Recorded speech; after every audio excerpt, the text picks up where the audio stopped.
Gamerjoba, that means hello in my language. My name is Ana and I come from Georgia, the country, not the US state. And today we are all going to take a journey to my small country. And here I put some important things that came in my mind when I knew that I had to make a presentation about Georgia.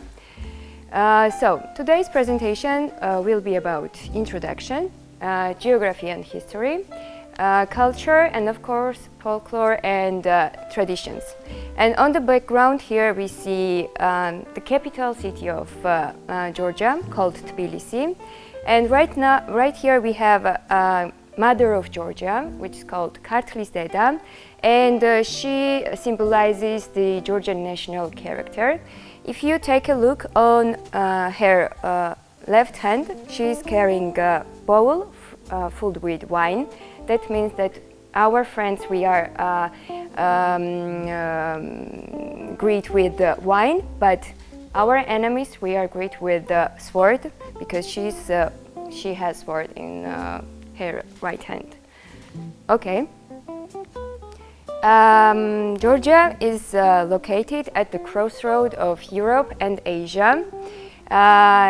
Its bordering countries are from the north Russia, from the south Turkey, Armenia and Azerbaijan, and to the west we have Black Sea. And this unique location allowed Georgia to be an important cultural and trade hub for centuries. Maybe you heard something about the Silk Road, the West network of trade that connected China to the Mediterranean, and the merchants from all over the world were exchanging goods, products, some steel, but also they were exchanging some ideas, some art and some other religions. Okay. As I told you, the capital of Georgia is called Tbilisi, and here we see old part of Tbilisi. Tbilisi is a mix of charming old streets, colorful houses and also big skyscrapers. And the establishment of city is closely related to those two birds, falcon and the peasant, and according to the story, our king, Vakhtang I Gorgasali, was hunting in a dense forest across the river Mtquari, where his falcon caught a peasant, but unfortunately both birds fell into the hot springs, sulfur waters, and amazed by this scene, king decided to build a city there and call it Tbilisi, from the word Tbili, which means warm. And if you visit Tbilisi nowadays in Abanotubani district, you can still see sulfur baths that serve as a reminder of this legendary origin. This is the one part that I am really proud of. This is our alphabet called Chkareuli. But before this alphabet, we also had two different alphabets called Asamtauruli that are seen in religious inscriptions, and also Nuskhuri that we see in medieval manuscripts. Nowadays that we are using is called Chkareuli. The creation of this alphabet is closely tied to our king Parnavas, 3rd century BC. And why it's unique? Because in 2016, UNESCO listed our alphabet into its intangible cultural heritage of humanity, because the alphabet is the main aspect of Georgians' cultural identity. Okay. Here I put some Georgian words. For example, hello in Georgian is Gamerjoba. It translates victory. When we drink something and we want to celebrate for Chinchin, we have the word Gaumarjos, that means for the victory. I really like this word, Tavisupali, free, and directly it translates to be your own God. Tsutisopeli is one Georgian word to represent the life is just a minute. Rasgulismop, what do you mean? That directly translates to what is the sound of your heart. Okay, now I will speak a bit about the history of my country. Georgia is one of the oldest Christian nations in the world. We took Christianity in the 4th century, and it was thanks to the Saint Nino who spread the religion across the countries, and nowadays majority of Georgians are Orthodox Christians, but we also have other minority groups, Muslims, Catholics, Protestants. The country is very tolerant. In Tbilisi you can see different churches all together. Maybe you are familiar with the Greek mythology about Jason and Medea and the Argonauts searching for the golden fleece. Literally said that the Medea was living in old Georgian kingdom called Kolchis, and she helped Jason to find this golden fleece. And Georgia has been home to people more than 1,000 years, and archaeologists found old human skulls in the Dmanisi region, and they are called Dmanisi hominins. It dates back over 1.8 million years, and they gave them very Georgian and typical names like Zezwa for men and Mzia for women. And here I put our king, who was a woman in 12th century. Her name is Tamar the king, and she ruled Georgia in its golden age. But she was a king. Now our story is full of battle. We had several invaders in Georgia, like Ottomans, Persians, Arabs, and the story of our country, if you read, you always see that there was no peaceful time. We always had war with some country, and in 19th century it was the time when Russia invaded in Georgia, and after that we became the part of the Soviet Union. But after Soviet Union collapsed in 1991, Georgia gained its independence, and since then we are working hard to rebuild our country, and we are very proud of our history and culture. And now the last war we had with Russia was around 16 years ago. Nowadays Russia occupies 20% of my country, called Abkhazeti Samachablo. Russia issued Russian passports, and they say that they defend the people who live there, but before it was our territory. Now I'm going to take you on some tour in my country. For example, this is the part of Caucasus mountain chain. The mountain is called Mount Kazbek. In my language it's Invartveri. And this is the second highest mountain in Georgia. This is where I come from. This is my homeland. And here we have one of the important Orthodox church, Gergeta. We also have Ushguli, which is one of the highest permanently inhabited village in Europe, and it sits at the altitude of 2,100 meters. And here we have the most highest mountain called Shkhara, and it's about 5,055 meters above the sea level. And this village is also unique because you can see traditional Georgian buildings called koshki. We built these buildings to protect families when men were in battle. And if you prefer sea, Georgia also has several coastal cities.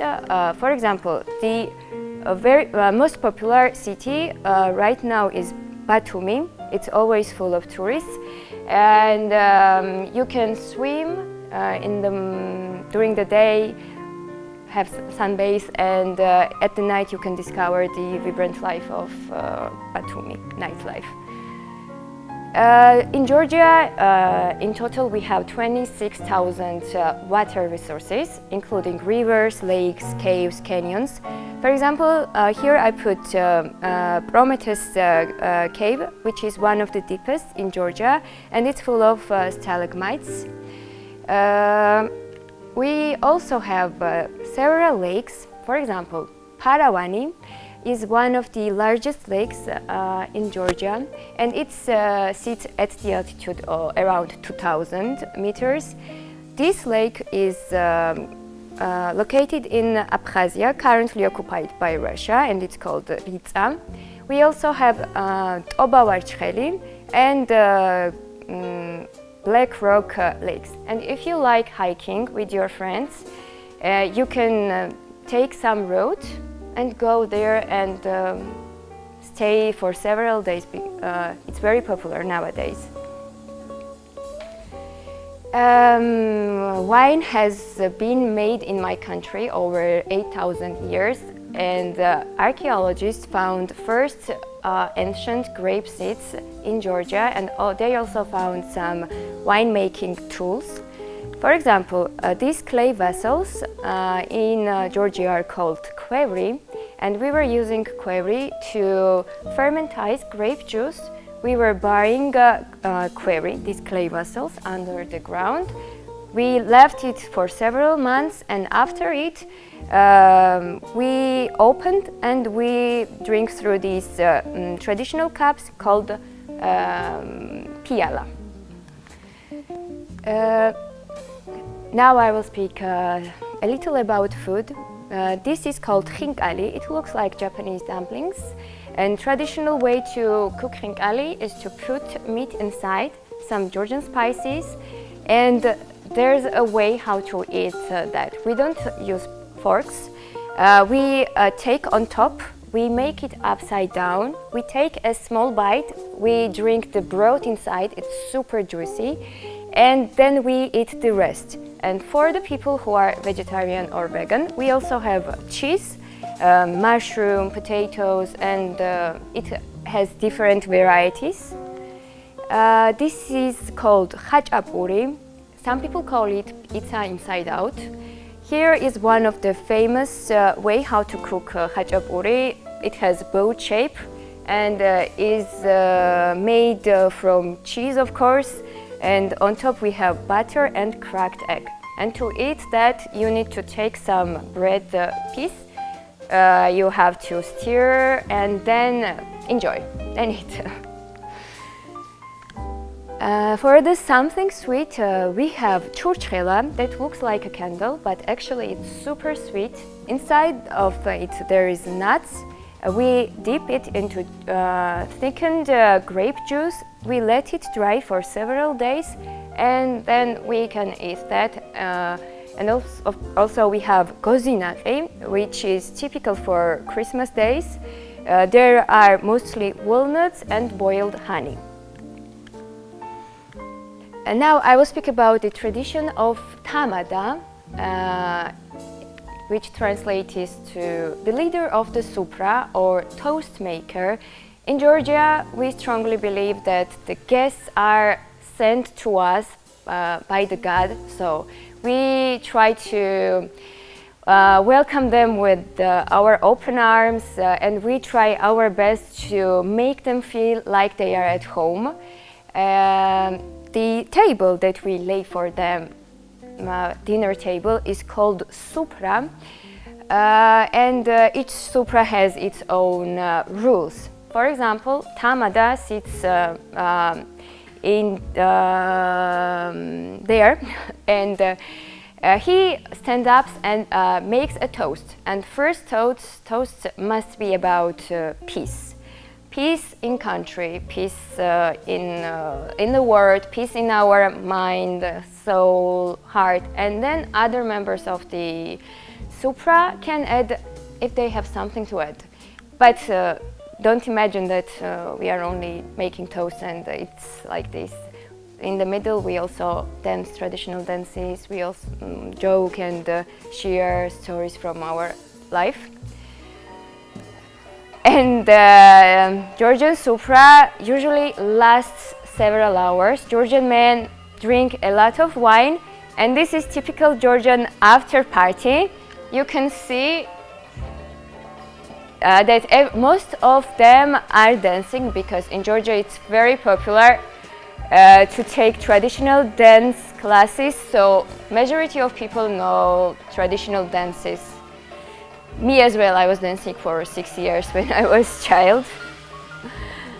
Okay, here I put Chkareuli, which is a Georgian polyphonic folk song, and it was sent into Voyager 2 into the space in 1977, so that the whole world could hear it, and it is also listed on UNESCO's Intangible Heritage of Humanity. And here we can hear how Chkareuli sounds, and you can see that there are several men who sing harmonically all together, and their voices are at the different altitude, but you can hear how harmonized it is, and these songs are usually tell us some story. Okay.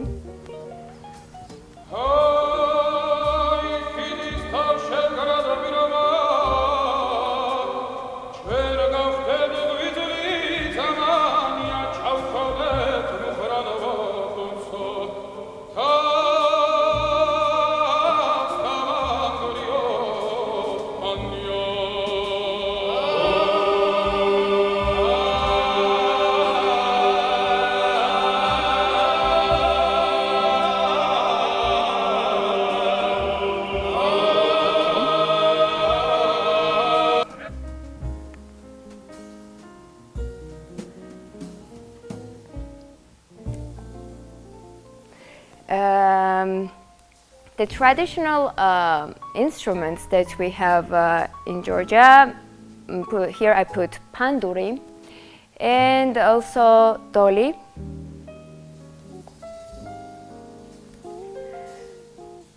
Okay, now I will go to the next slide. My second favorite thing, it's a Georgian dance. Georgian dance is diverse, full of dynamic movement. There is more footwork, and I don't know, they are doing crazy things in the air. And we usually Georgian dance tells us some story. This story can be about war, can be about love, can be about friendship, and the dances also represent the respect between women and men. Okay, now let's see some Georgian dance called the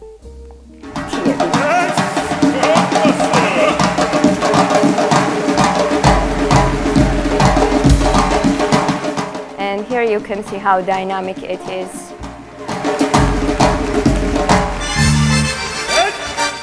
The traditional attire for men is called chokha,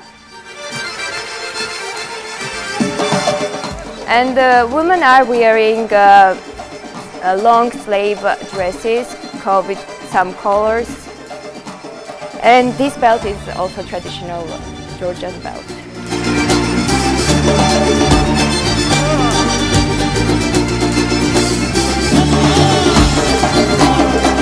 The hat that they are wearing is called the papachi.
I will go to the next slide.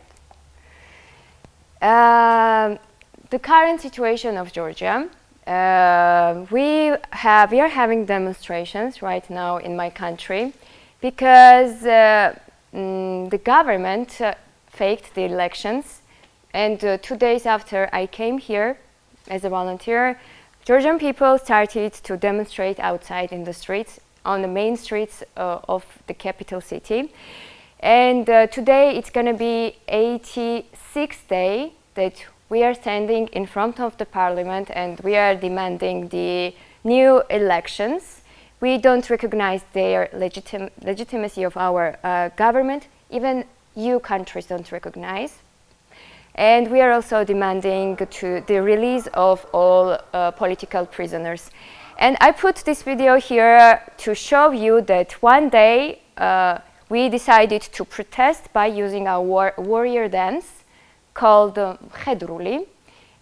Some professionals gathered together to teach thousands of Georgians how to dance, and they danced using this Chkareuli dance. And here you can see a lot of people in a line protesting in front of the parliament. And they are wearing flag of Georgia and European Union.